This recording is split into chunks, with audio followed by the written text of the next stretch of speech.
The night Olivia Romano almost lost everything began with a dessert order she never placed. Table 7 had requested the creme brulee 20 minutes ago. The kitchen was backed up, the head chef was screaming at the prep staff, and Olivia was already carrying 3 plates across a dining room full of people who believed the world existed solely to serve them. She didn't mind the chaos. She had learned to move through it quietly, efficiently, like water finding the fastest path downhill. That was the secret to surviving a place like Maison Ilara, one of the most expensive restaurants in the city. You kept your head down, you kept your smile up, you pretended not to notice when the men at table 12 looked at you a second too long. Olivia was good at pretending. At 26, she had spent 4 years building a reputation at this restaurant. 4 years of arriving early, staying late, never calling in sick, never complaining when her section was overloaded or her tips were short. 4 years of watching less experienced waitresses get promoted to floor supervisor, while she was told, always politely, always with a smile, that the timing wasn't right. She had stopped asking why. Tonight, the restaurant was full. Every table was occupied, the wine was expensive, and somewhere near the back, in a private dining room behind a frosted glass door, sat the most important guest of the evening, Mr. Desmond Hargrove. Oil money, old money, the kind of man who didn't make reservations. He simply arrived, and rooms were cleared for him. Olivia had served his table twice. He had barely looked at her. That changed at 9:47. She was clearing the dessert tray near the hallway when she felt a hand on her arm. Not a tap, a grip. "Mr. Hargrove would like you to join him." She turned. It was Daniel Graham, her manager. Late 40s, silver-haired, the kind of man who wore his authority like a cologne he'd bathed in. He was smiling, but his eyes were not. "I'm still on shift," Olivia said carefully. "I'm aware." Graham's fingers tightened slightly around her arm. "He specifically asked for you, said you reminded him of someone." He lowered his voice. "This is a business opportunity, Olivia, not just for the restaurant." She understood exactly what he meant. "I'll finish clearing table 9, she said, and turned away. That was her first mistake, according to Graham. She found out 2 minutes later when he appeared again at the end of the hallway, near the narrow corridor that led to the employee restroom. His face had changed. The professional polish was gone. What was underneath it was something colder. "You're going to walk back to that room," he said quietly. "Smile, sit down, and make Mr. Hargrove feel welcome. He's looking to invest $3 million in this group. $3 million. "That's not my job," Olivia said. Her voice was steady. Her hands were not. Something shifted behind Graham's eyes. What happened next lasted no more than 8 seconds. His hand wrapped around her wrist, tight enough to hurt, and he pulled her through the hallway door into the narrow employees' corridor, shoving her back against the wall just outside the bathroom. The noise of the dining room disappeared behind the thick door. The corridor smelled like cleaning product and old wood. "Let me explain something to you," Graham said, his voice barely above a whisper. "I have been in this industry for 22 years. One phone call from me and you will never work in a decent restaurant in this city again, not even a diner. You understand me?" Olivia's wrist ached. Her throat had gone dry, but she looked at him directly and said nothing. "You think you're too good for this?" His grip tightened. "You're a waitress, Olivia. Act like one." She had opened her mouth to respond. She didn't even know what she was going to say, when a voice came from the far end of the corridor. Calm, unhurried. Quiet enough that it shouldn't have cut through anything, but it did. "Let go of her wrist." Both of them turned. A man stood near the door that connected to the private dining wing. He was tall, somewhere in his early 40s, dressed in a dark suit that had clearly never been bought off a rack. No tie, his jacket was unbuttoned, his phone was still in his hand, like he had stepped out mid-call and simply hadn't bothered to finish it. He wasn't raising his voice, he wasn't reaching for anything. He was simply standing there, looking at Graham with the particular kind of stillness that doesn't come from being calm. It comes from never having needed to panic. Graham blinked. "This is a private staff area, sir. If you'll just—" "I heard you from the hallway," the man said. "I heard everything you said to her." His eyes moved briefly to Olivia, not with pity, she noticed, something closer to recognition. Then back to Graham. "Let go of her wrist. I won't say it again." Something about those last 4 words made Graham's hand loosen. Not immediately. Slowly, the way a man does when his pride is fighting a battle his instincts have already lost. Olivia pulled her arm back. She didn't rub her wrist, even though it was throbbing. She refused to give Graham the satisfaction. The man in the dark suit looked at her for one moment. "Are you all right?" "Yes," she said, automatically, the way she always said it. He nodded once, as if he understood that yes didn't always mean yes. Graham straightened his jacket, attempting to recover his dignity.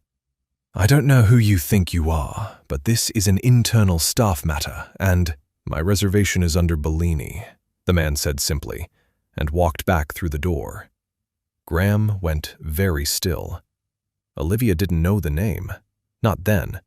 She only knew that something had just happened in that narrow corridor that she didn't fully understand, and that the man who stopped it hadn't seemed surprised. Not by Graham's behavior, not even by hers. He had seemed, if anything, like a man who had seen this before. She finished her shift 40 minutes later, changed out of her uniform, and walked home through the cold night air without speaking to anyone. She didn't know his name. She didn't know why a stranger had intervened. She didn't know that by the time she reached her apartment, the man called Lorenzo Bellini had already made 2 phone calls, and that neither of them were about the restaurant. She didn't know any of it yet, but the bruise on her wrist was already beginning to show. Olivia didn't report what happened. She told herself it was because she had no proof, no witnesses, just a bruised wrist and a manager who had been in the industry long enough to make any version of events sound like a misunderstanding. But the real reason was simpler and more painful than that. She needed the job. Rent was due in 11 days. Her mother's physiotherapy appointments were every Thursday. Her savings account had a number in it that she tried not to look at directly, the way you avoid looking at a wound you're not ready to deal with. So she went back to work the next morning. She smiled. She carried plates. She pretended the corridor hadn't happened. Graham pretended too. He was professional, distant, perfectly behaved in the way that only men with something to hide know how to be. 2 days passed. On the 3rd morning, her phone rang from an unknown number. "Ms. Romano?" A woman's voice, polished, efficient. "My name is Clara Voss. I'm the head of talent acquisition at Bellini Hospitality Group. We'd like to offer you a position as management trainee at the Bellini Grand Hotel. The salary is—" Olivia pulled the phone away from her ear and stared at it for a moment, as if it had said something in a foreign language. She put it back. "I'm sorry, how did you get this number?" "We were referred through a professional contact," Clara said smoothly. "I understand the timing may feel sudden, but your work record is exceptional. 4 years of consistently high performance reviews, 0 complaints filed against you, multiple commendations from guests." A brief pause. "Frankly, Ms. Romano, someone with your record should not still be waiting tables." The words landed somewhere soft and unguarded inside her chest. She ignored that. "Who referred me?" Olivia asked. "I'm not able to share that at this stage of the process," Clara said.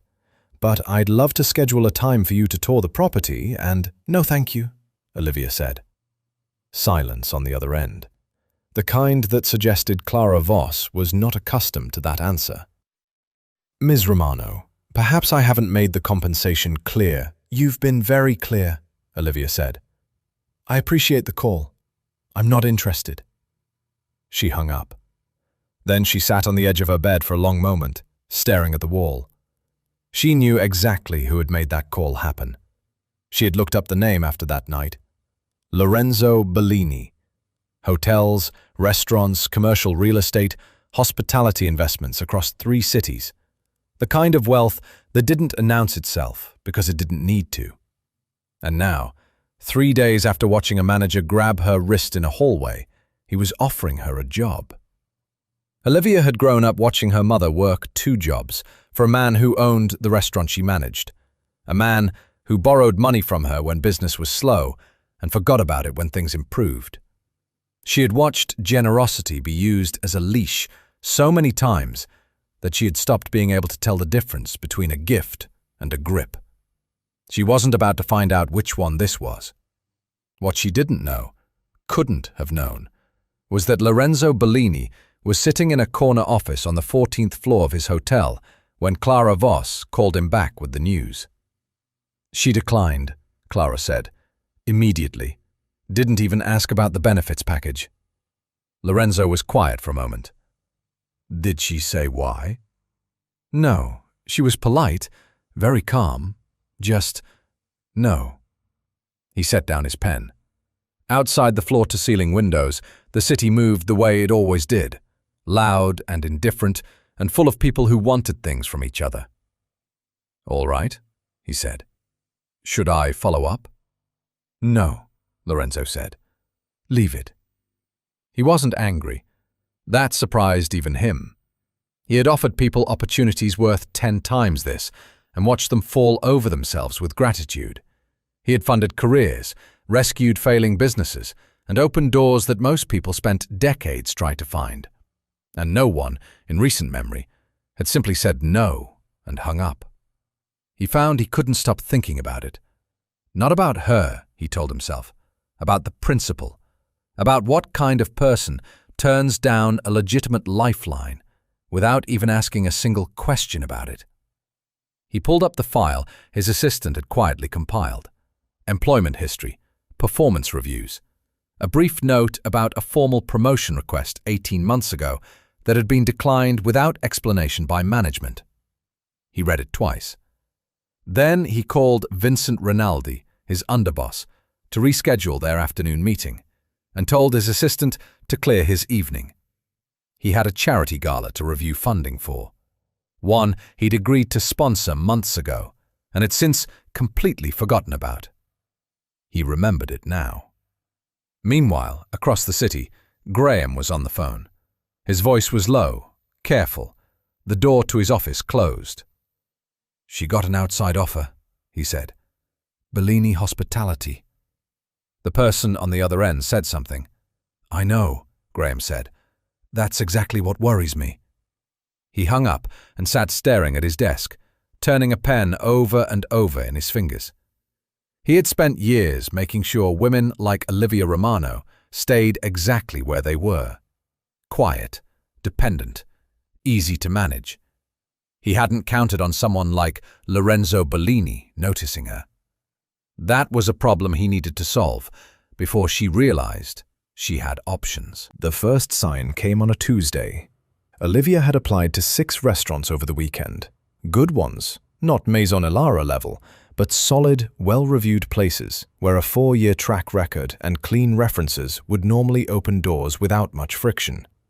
By Wednesday, 3 of them had cancelled their interviews. No explanation, just brief, identical messages. We've decided to move in a different direction. The kind of language that meant nothing and said everything. She told herself it was coincidence. By Friday, the other 3 had gone silent. She followed up, professionally, politely, the way she always did everything. One hiring manager responded with a single line. We received some concerns regarding your previous employment, and then stopped replying when she asked what concerns. Olivia sat at her kitchen table that evening with her laptop open and her tea going cold, and tried to think clearly. Someone was talking. The question was what they were saying, and to whom. She found out 11 days later, not from a manager, Not from a colleague, but from a girl named Petra, who had waitressed at Maison Alara 2 years before Olivia and now worked front of house at a bistro across town. They had stayed loosely in touch, occasional messages, the kind that don't mean much until they suddenly do. Petra's message arrived at 11 at night. "I heard something today, and I didn't know whether to tell you. A manager here mentioned your name during a staff meeting, said the industry had flagged you for stealing tips from shared pools and starting conflicts with high-value guests. I know that's not true, but I thought you should know it's going around." Olivia read it 3 times. Stealing tips, conflicts with guests. She set her phone down on the table very carefully, the way you set something down when you're afraid of what your hands might do if they're not occupied. Graham. She knew it the way you know things you can't yet prove, in the chest, before the brain catches up. He hadn't just fired a warning shot in that corridor. He had planned further ahead than she'd given him credit for. He was dismantling her reputation quietly, methodically, through the informal network that the hospitality industry ran on. The behind-the-scenes phone calls between managers, the friendly warnings passed at industry events, the whispered words over drinks that carried more weight than any formal reference.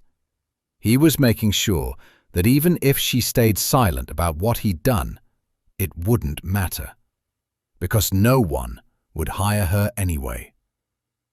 She opened her laptop and started drafting a response to Petra. Then she stopped. What could she say? That her manager had grabbed her wrist and threatened her because she refused to sit with a wealthy guest? Without a formal complaint, without evidence, without a witness. It was her word against a man who'd been in the industry for 22 years and knew everyone worth knowing. She closed the laptop. She didn't sleep that night. What Olivia didn't know, what she had no way of knowing, was that she wasn't the only one paying attention to Graham.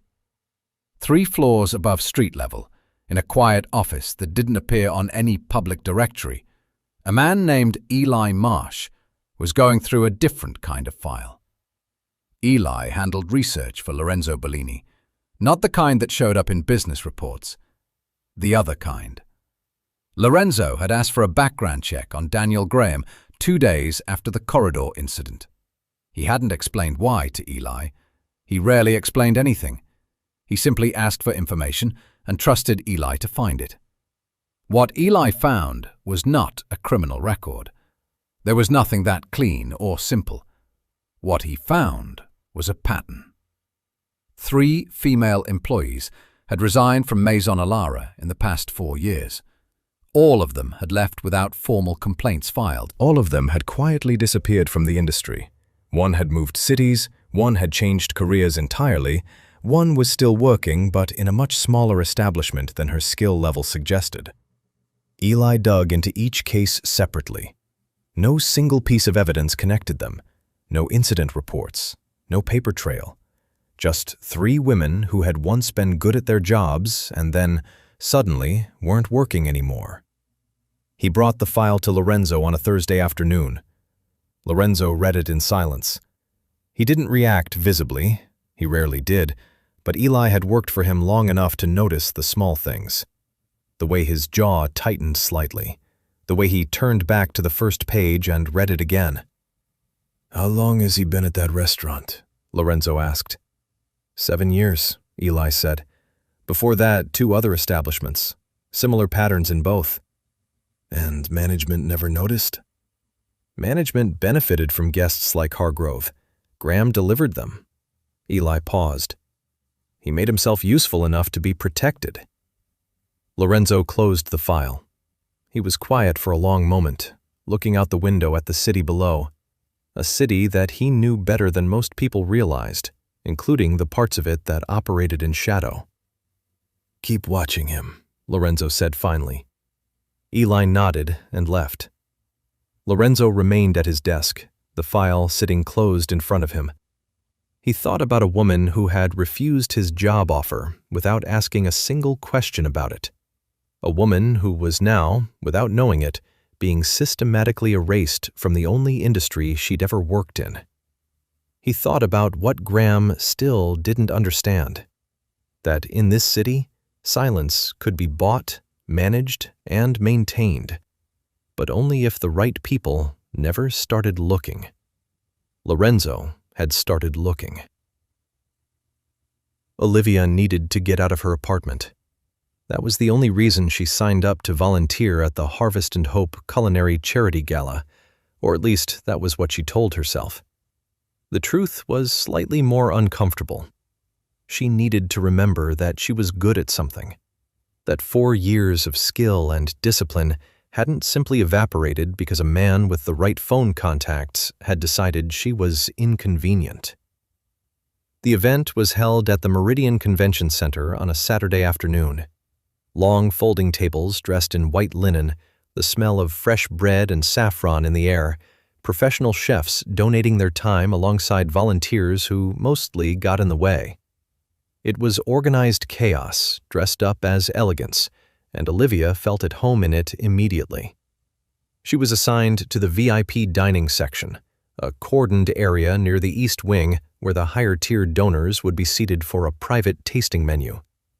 The head coordinator, a flustered woman named Beth, who was managing everything with a clipboard and visible desperation, handed Olivia a floor plan within 30 seconds of her arriving.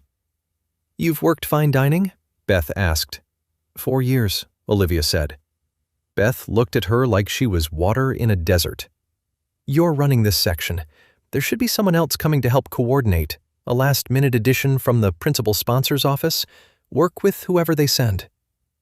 Olivia took the floor plan and got to work. She spent the first 40 minutes reorganizing the table layout. The original arrangement had the service path running directly through the guest seating, which meant servers would be cutting across conversations all evening. She shifted 3 tables, repositioned the beverage station, and rerouted the entry flow so everything moved in one clean direction. She was recounting the cutlery when she heard footsteps behind her. "The table positioning is better."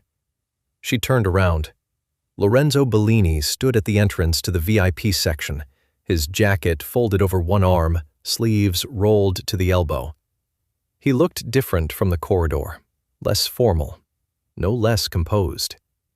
Olivia felt something shift in her chest, not quite surprise, not quite unease. Something that didn't have a clean name. "You're the last-minute addition," she said. "My events coordinator had a family emergency." He looked around the section, taking in the rearranged tables with the quiet assessment of someone who had managed large spaces for a long time. The original layout had a traffic problem. "I fixed it," Olivia said, and turned back to the cutlery. He didn't leave. He picked up the floor plan she'd set on the table and studied it for a moment. "You moved the beverage station." "Servers were going to be crossing the guest path every 8 minutes. It would have felt chaotic." "The original planner has been doing this for 6 years, Lorenzo said. "Then she's been doing it wrong for 6 years, Olivia said, before she could stop herself. A pause. "Yes," Lorenzo said simply. "She has." And then he set the floor plan down and asked her what needed to be done next. That was how it started, not with conversation, with work. They spent the next 3 hours running the VIP section together, and Olivia discovered something she hadn't expected. Lorenzo Bellini was not a man who watched other people work. He rearranged chairs, resolved a problem with a missing dietary requirement, personally tracked down a case of sparkling water that had been sent to the wrong loading bay, and did all of it without once suggesting it was beneath him. More than that, she watched how he spoke to people. When a young kitchen volunteer dropped an entire tray of amuse-bouche near the entrance, Lorenzo was the first person to crouch down and help gather the pieces. He said something quiet to the volunteer. Olivia couldn't hear what, and the young man, who had looked mortified enough to disappear through the floor, actually laughed. Later, she watched him spend 4 minutes in genuine conversation with one of the dishwashing staff who mentioned his son had just started culinary school. Lorenzo asked which school, asked what specialty, listened with the focus of a man who had nowhere else to be. Olivia had worked with a lot of wealthy people. She had served them, managed their tables, absorbed their moods. She knew the ones who performed generosity and the ones who forgot you existed the moment they turned away. Lorenzo didn't perform anything. It was deeply inconvenient information. During a quiet moment between the first and second service, he appeared beside her at the beverage station. "You never called Clara back," he said. "No," Olivia agreed. "Can I ask why?" She considered several answers. "Because I don't know what the offer actually costs," she said finally. He was quiet for a moment. Then, and this was the part she would think about later, he nodded. Like that was a reasonable answer. Like he'd expected it and found it fair. "That's a sensible position," he said. "You're not going to argue?" "Would it change anything?" She looked at him directly. "No." "Then there's no point," he said simply, and walked away to deal with a guest who had arrived early. Olivia stood alone at the beverage station for a moment.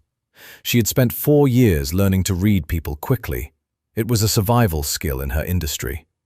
And what she was reading from Lorenzo Bellini didn't match the story she'd already written about him in her head. That frightened her more than if it had. Vincent Rinaldi had built his entire life around one simple principle. Emotion was a liability. He had learned this early, not from a mentor or a book, but from watching his own father make sentimental decisions that cost the family 3 years of careful work and a significant amount of money. Vincent had been 19 then. He had never forgotten it. Now, at 51, he sat behind a desk in a private office 2 floors below Lorenzo's in the Bellini headquarters building and watched the footage from the charity gala that a trusted contact had quietly sent him. It was 40 seconds long. Lorenzo helping a volunteer. Lorenzo talking to a dishwasher. Lorenzo standing beside a woman at a beverage station, saying something that made him nod with what looked unmistakably like respect. Vincent watched it twice. Then he closed his laptop. He had known Lorenzo Bellini for 18 years. He had watched him negotiate with dangerous men without flinching, had watched him absorb losses that would have broken other organizations and restructure without panic, had watched him make cold decisions when cold decisions were required and live with them quietly afterward. Lorenzo did not get distracted. Until apparently now. Vincent pulled out his personal phone, not the one connected to any business account, and made a call. It rang 4 times before Graham answered. "I was wondering when you'd call," Graham said. Vincent didn't bother with pleasantries. "Tell me about the girl." A short pause. "Olivia Romano, waitress, worked at Maison Alara for 4 years. She had a disagreement with a guest situation. Standard stuff, except Bellini happened to be in the building." "And no?" "I've made some calls," Graham said, his voice carrying the particular confidence of a man who believed managing people was the same as controlling them. "She's having trouble finding work. It won't be long before she reconsiders his job offer or leaves the city entirely." Vincent considered this. "You're moving too slowly. These things take—" "I'm not interested in your timeline," Vincent said. "She's becoming a distraction, a significant one." He paused. "I want it resolved. Quickly and quietly." Graham was silent for a moment. When he spoke again, his voice was slightly more careful. "What kind of resolution are we talking about?" "The kind that doesn't require my involvement afterward," Vincent said. "Push harder. Make her position untenable. People have a breaking point. Find hers." A pause. "There's 50,000 in it for you if she's out of the picture within the month." Another silence. Longer this time. "All right," Graham said. Vincent hung up. He sat back in his chair and looked at the ceiling for a moment. This wasn't personal. It never was with him. Lorenzo was 12 days away from finalizing one of the most significant acquisitions in the organization's history, a restaurant chain that would legitimize 3 more revenue streams and establish Bellini hospitality as a nationally recognized brand. 12 days. And Lorenzo was spending his evenings thinking about a woman who had turned down his job offer. Vincent had seen this before, not with Lorenzo specifically, but with other men in positions of power. A person entered their orbit unexpectedly, caught them off guard, and suddenly years of discipline and focus developed small cracks. Small cracks, in Vincent's experience, had a way of becoming large ones at the worst possible moment. He was not going to let that happen. What Vincent did not consider, what his carefully structured thinking left no room for, was that Lorenzo had spent years building the Bellini headquarters with a particular feature that almost no one knew about. Every meeting room, every private office, every corridor in the building was monitored. Not by external security, by Lorenzo himself, through a system so discreet that even most of his senior staff were unaware of its full reach. It wasn't paranoia, it was precision. Lorenzo had implemented it 7 years ago after a business partner had secretly negotiated against him for 4 months while sitting in Bellini conference rooms and smiling across Bellini tables. He had lost $2 million and 1 year of strategic positioning before discovering it. He had never allowed that particular vulnerability again. Vincent's office was on the monitored floor. Vincent's personal phone was not connected to any business account, but the room itself was. Lorenzo was in a car heading back from a site visit when his phone buzzed. A short alert from the monitoring system, flagged manually by Eli, who reviewed priority recordings each evening. He read the transcript in the back of the car, the city sliding past the windows in streaks of light. He read it twice. His face didn't change. The driver glanced in the rearview mirror once, out of habit, then looked away. In 18 months of driving Lorenzo Bellini, he had learned that the moments when Lorenzo went very still were not the moments to make eye contact. Lorenzo put his phone in his pocket. He didn't call Vincent. He didn't call Graham. He didn't call Eli back with instructions. He looked out the window and thought carefully for a long time. Vincent had been with him for 18 years. Loyal in the way that men who benefit from your success are always loyal, completely, until the moment your success requires something they're not willing to give. Lorenzo had always known this about Vincent. He had simply never needed to act on it. The car moved through the city. Lorenzo said nothing. He was thinking about a woman who trusted no one, and a man she'd never met who had just paid $50,000 to destroy what was left of her options. He was thinking about timing, and about the specific kind of patience required to let a trap close entirely before you let anyone know you saw it. The article wasn't even about Lorenzo directly. It was a financial news piece, dry, dense, the kind Olivia would never normally read, about the Bellini Hospitality Group's upcoming acquisition of a struggling restaurant chain. She had been searching her own name, checking whether anything Graham had spread had made it into any public forum, when the algorithm pulled up a related piece. She almost scrolled past it. Then she saw the sidebar, a related article from 3 years ago. Investigative. A regional journalist had spent 4 months looking into the Bellini family's origins. Not the hotels, not the hospitality empire, but what came before it. What built the foundation that the hotels were sitting on? She read it slowly, once. Then she read it again. The Bellini name had not begun in hospitality. It had begun in something older and considerably darker. A family organization that had operated in the city for 2 generations before Lorenzo took control. Controlled territories. Managed disputes between groups that didn't go to courts to settle their problems. Collected revenue from businesses that couldn't refuse to pay it. The journalist was careful with language. Nothing was stated as proven fact. Everything was framed as allegation, as pattern, as historical record. But the pattern was clear enough that careful language didn't disguise it. Lorenzo Bellini was not simply a wealthy businessman who had built a hotel empire. He was the head of one of the most powerful crime families in the city, wearing a suit that had been tailored to look like legitimacy. Olivia closed her laptop. She sat in the silence of her apartment for a long time. Then she picked up her phone and blocked the number Clara Voss had called from. Then Lorenzo's number, the one he had quietly sent through a message the day after the gala. A single line that said only, "If you ever want to talk, this is where to reach me." She had saved it without responding. She deleted it now. She didn't hear from him for 6 days. On the 7th day, a message came from a number she didn't recognize. Rooftop, Bellini Grand, 7 p.m. tonight. I'm not asking you to trust me. I'm asking for 20 minutes to tell you the truth before you decide anything.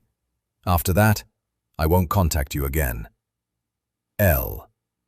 Olivia stared at it for a long time. Every sensible instinct she had said to ignore it. This was a man with resources, connections, and a history that made Daniel Graham look like a minor inconvenience. Getting further involved was not a rational decision. She went anyway. She told herself it was because she wanted to look him in the eye and say no to his face. That she was done with things happening around her without her direct involvement. That this was about control, hers, not his. The rooftop was empty except for Lorenzo. No staff, no security visible, though she suspected that was a courtesy rather than a reality. The city spread below them in every direction, lit and indifferent. The wind was cold enough to be uncomfortable. He was standing at the railing when she arrived. He turned when he heard the door. He didn't smile, didn't extend a hand, didn't try to make the situation feel smaller than it was. "Thank you for coming," he said. "You have 20 minutes, Olivia said. He nodded. And then he told her the truth. Not a managed version of it, not the careful, legally defensible account a publicist would construct. He told her what the family had been, what his father had built, what he had inherited at 31 when his father died and left him in charge of an organization that operated in ways Lorenzo had spent the following decade trying to methodically, carefully, and not always successfully redirect toward legitimacy. He told her that the criminal infrastructure still existed in places he hadn't yet been able to dismantle, that men inside his own organization still operated in ways he didn't always sanction, that the journalist's article, for all its careful language, had not been wrong. He told her all of this without excuses, without the softening language people use when they want forgiveness before they've finished explaining what needs forgiving. When he stopped talking, Olivia was quiet for a moment. "Why are you telling me this?" she asked. "Because you'd find it out anyway," he said, "and I'd rather you hear it from me first." "That's a strategic reason," she said, "not an honest one." Something moved behind his eyes. Both can be true at the same time. She looked at him directly. "Are you ever going to ask me for something in return for helping me?" "No," he said. "How do I know that?" "You don't," he said. "That's the honest answer." Olivia turned and looked at the city below. All those lit windows, all those people inside them, making decisions about who to trust based on incomplete information, the way everyone always did. "I spent my whole life," she said quietly, "watching people use honesty as a tool, telling the truth at the right moment, in the right way, so it works in their favor." "I know," Lorenzo said. "So how is this different?" He was quiet for a long moment. "It might not be," he said finally. "That's the part I can't prove to you. Only time does that." She left without giving him an answer. But walking back through the rooftop door, she realized something that unsettled her more than the article, more than the corridor, more than any of it. he hadn't asked her to stay. Evelyn Carter had built her restaurant chain on borrowed confidence. That was Lorenzo's assessment after 20 minutes with her financials. 14 restaurants across the city, a recognizable brand, a loyal customer base, and underneath all of it, 7 years of quietly accumulating debt, falsified investor reports, and an HR infrastructure that existed almost entirely on paper. The acquisition had been in discussion for 3 months. Evelyn had approached Bellini Hospitality first, which told Lorenzo everything he needed to know about how desperate she actually was beneath the composed exterior she presented in meetings. She wanted a clean exit, a number that let her walk away with dignity intact and her name still on the door. Lorenzo had agreed to the deal for reasons that had nothing to do with Evelyn Carter. He had agreed because Graham had managed 3 of her 14 restaurants for the past 7 years, and the acquisition gave Lorenzo's financial investigators the legal right to go through every document, every HR file, every internal complaint record in the entire chain. Graham didn't know that yet. The audit began on a Monday. By Wednesday afternoon, Lorenzo's lead investigator, a meticulous woman named Sandra Okafor, who had spent 12 years in corporate forensic accounting and had the particular energy of someone who genuinely enjoyed finding things people tried to hide, called Lorenzo with an update. "It's worse than the surface suggested," Sandra said. "We found 6 formal complaints filed against Graham over 4 years. All of them were received by HR, logged, and then quietly buried.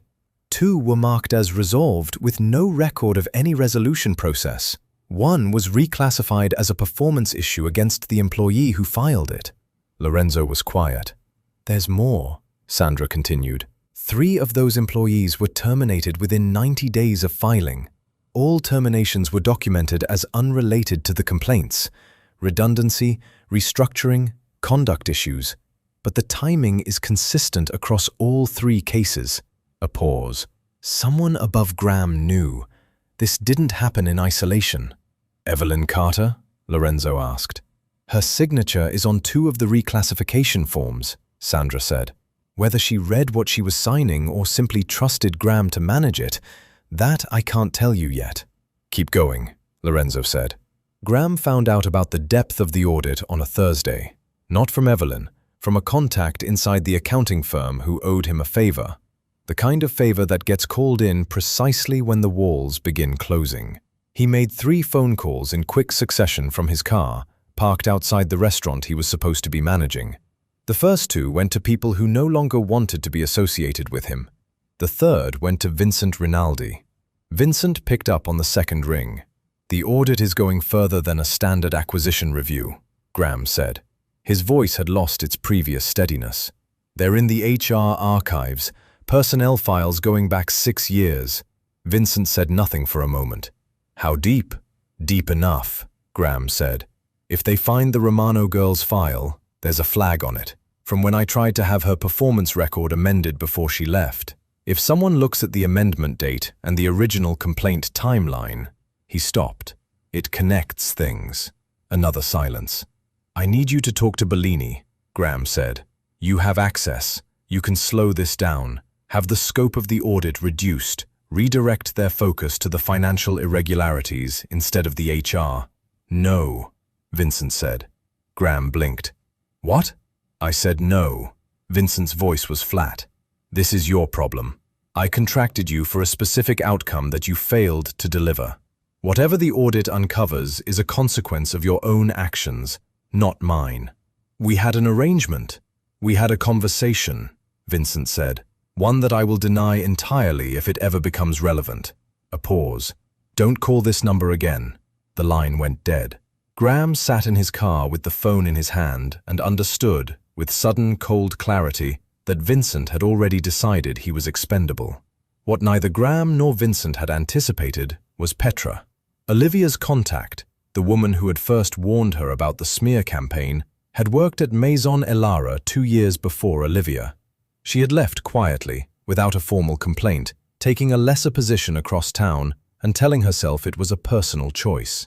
When Sandra Okafor's investigative team sent formal requests to former employees for voluntary testimony, Petra was the first to respond. She came in on a Friday morning with a folder of messages she had saved on an old phone, still unopened after 2 years, because some part of her had always known she might need them one day. After Petra, 2 others came forward within 48 hours, then a third. None of them had known about each other. That was perhaps the most damaging detail, the way it illustrated not a single incident, but a sustained, deliberate pattern. Graham had operated in the gaps between people who didn't know they weren't alone. Now they knew. Meanwhile, Vincent made his second mistake. His first had been underestimating Olivia. His second was attempting to contact one of Bellini Hospitality's silent investment partners directly, suggesting that the reputational risk of the HR scandal made this an unfavorable moment to finalize the acquisition. He made this suggestion from a room inside the Bellini headquarters building. Lorenzo received the transcript from Eli that same evening. He read it once, folded it, put it in the inside pocket of his jacket. Then he called Sandra Okafor and told her to accelerate the timeline. The acquisition would close in 5 days, and when it did, every buried file, every falsified form, every reclassified complaint would become the legal property and legal responsibility of a new owner, one who had no interest in keeping them buried. Graham had spent 7 years making himself useful enough to be protected. He had simply protected himself under the wrong person. The day Graham was dismissed, it rained. Olivia didn't know about it until evening, when Petra sent her a message containing a single sentence and 3 words she read 4 times before they felt real. "He's been terminated. It's done." She sat with her phone in her lap for a long while. Outside her window, the rain moved in slow sheets across the street. She had spent so many weeks braced for the next blow, the next canceled interview, the next door quietly closed, that the absence of that tension felt strange. Like a noise you've lived with so long you stop hearing it, and then one day it stops, and the silence is louder than the sound ever was. She didn't feel triumphant. She felt tired. And then, slowly, something else, something quieter that took her longer to identify. Relief. The ordinary, unglamorous kind, the kind that doesn't announce itself. The formal offer came 3 days later, not through Clara Voss this time, not through an intermediary or an executive assistant or any of the careful, professional distance Lorenzo had maintained before. The offer came in a letter, an actual letter, printed on Bellini Hospitality letterhead, delivered by courier to her apartment building. She opened it at her kitchen table with her morning coffee going cold beside her. It was 2 pages. The first page was the formal offer, Director of Employee Experience, responsible for redesigning training and conduct frameworks across all 14 restaurants in the newly acquired chain. The salary was twice what she had earned at Maison Elara. The reporting structure was clear. The scope of authority was specific. She read every line carefully, the way she read everything. The second page was shorter. It wasn't on letterhead. It was a separate sheet, handwritten, and it said, "This position exists because the organization needs someone with your particular understanding of what these restaurants failed to get right. It is not offered because of anything that happened in a corridor, or on a rooftop, or at a charity gala. It is offered because you are the most qualified person I have considered for it. What you decide to do with that information is entirely yours. L." Olivia read the handwritten page twice. Then she set both pages on the table, finished her cold coffee, and looked out the window for a long time. She called him that afternoon. He picked up on the second ring, which surprised her. She had expected to leave a message, had prepared herself for the particular courage required to say important things into a voicemail. "I have questions," she said. "All right," Lorenzo said. "If I take this position and I recommend changes that are expensive and inconvenient, will you implement them? Or will you have someone explain to me why the budget doesn't allow it?" "If they're the right changes, I'll implement them," he said. "How do I know you mean that?" "You won't, at first," he said. "That's what the first 6 months are for." She paused. "And if at any point I believe the organization is operating in ways that compromise the people working in it, I reserve the right to resign without it affecting our—" She stopped. "Our what?" he asked. The question sat in the space between them on the phone line. "Whatever this is," she said carefully. A brief silence. "Yes," Lorenzo said. "That's always been true. It was true before you had the job offer. It was true on the rooftop. Your choices have never been conditional on mine." She believed him. That was the part that still unsettled her. How much she believed him, and how little she had expected to. "I'll start Monday," she said. What followed wasn't a romance in the way stories usually describe romance. There were no grand gestures, no moment where the music swelled and everything became simple. What there was instead was work. Shared and difficult and occasionally frustrating work. Olivia spent the first 3 weeks conducting interviews with staff across all 14 restaurants. Not management, but the people at the bottom of every structure. Servers, kitchen hands, cleaning staff, junior hosts. She asked the same questions at every location. What do you need that you don't have? What would make you feel safe enough to report something? What would make you stay? She compiled the answers into a framework that was uncomfortable reading for everyone in senior management, including 2 people who had been with the organization for years. She presented it without softening it. Lorenzo implemented every recommendation within 60 days. She noticed. She didn't say so directly, but he saw it. The small adjustment in how she looked at him during meetings, the way she stopped bracing slightly when he entered a room. They began having dinner occasionally, not as a formal arrangement. It started because they were both in the building late one evening, and Lorenzo mentioned he hadn't eaten since noon, which Olivia found professionally irresponsible enough to comment on. They walked to a small restaurant 3 blocks away and talked for 2 hours about things that had nothing to do with work.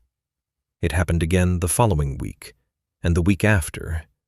Vincent, watching from a careful distance after Lorenzo had quietly restructured his responsibilities, a demotion so elegantly executed that it had no name, observed something he hadn't anticipated.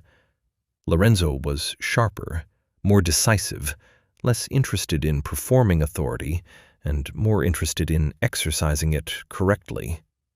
He had expected a woman to soften Lorenzo Bellini.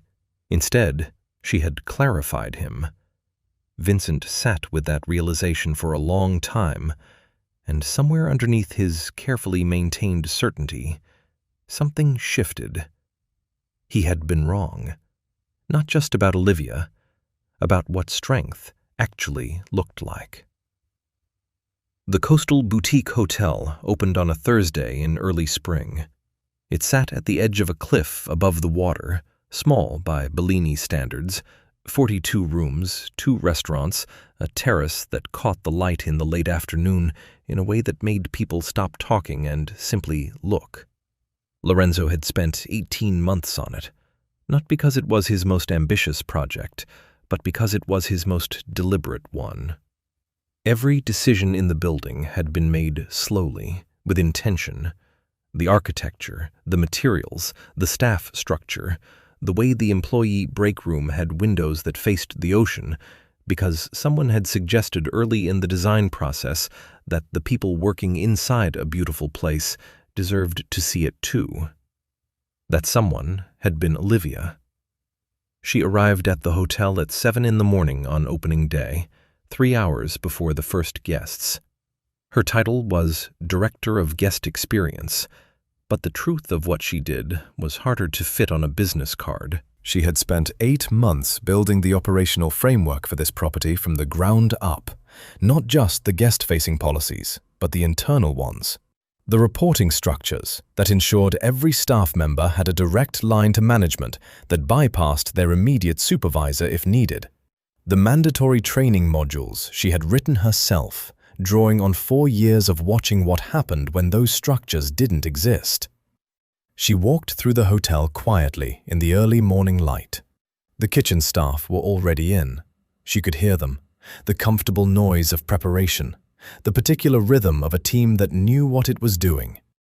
She stopped in the doorway without entering, watched for a moment. A young woman at the prep station caught her eye and smiled. Olivia recognized her. She had been a junior server at one of the 14 restaurants 8 months ago, overlooked and underutilized. Olivia had flagged her in the first round of staff assessments. She was now the hotel's lead breakfast chef. Olivia moved on. Lorenzo found her on the terrace at 8:45. She was leaning against the railing, looking at the water below. The morning was cold enough that her breath showed faintly in the air. She had a coffee in one hand and a clipboard in the other, which he suspected was less about needing the clipboard and more about having something to do with her hands. He stood beside her at the railing. Neither of them spoke for a moment. Below, the water moved in long, slow swells, catching the early light and releasing it. "How does it look?" he asked. "The terrace furniture is positioned 2 feet too close to the eastern rail," she said. "Guests will feel the wind off the water during dinner service. It needs to move back." "I'll have it done before noon," he said. "The staff briefing this morning was good," she said. "Whoever wrote the welcome script kept it short. People remember short things." "You wrote it," he said. A pause. "I know. I'm complimenting myself." He almost smiled. Almost. They stood in comfortable silence for a moment. Below them, the water continued its long, indifferent conversation with the cliff. "I've been thinking about something," Lorenzo said. "That's rarely a simple sentence from you." "Vincent came to see me yesterday," he said. Olivia turned slightly. She hadn't seen Vincent Rinaldi since before the acquisition, had only known him as a shape in the background of everything that had happened. A pressure she had felt without being able to identify its source. "He asked to meet privately," Lorenzo continued. "He wanted to discuss his role going forward. What he actually wanted was to understand whether I was going to move him out entirely." "Are you?" "I already did," Lorenzo said. "Months ago. He's managing a single property in the northern portfolio. No organizational authority." He paused. "But he said something in the meeting that I haven't been able to let go of." Olivia waited. "He said he spent 18 years believing that keeping me focused meant keeping me isolated. That connection was vulnerability. That the people who got close were the ones who eventually cost you something." Lorenzo looked at the water.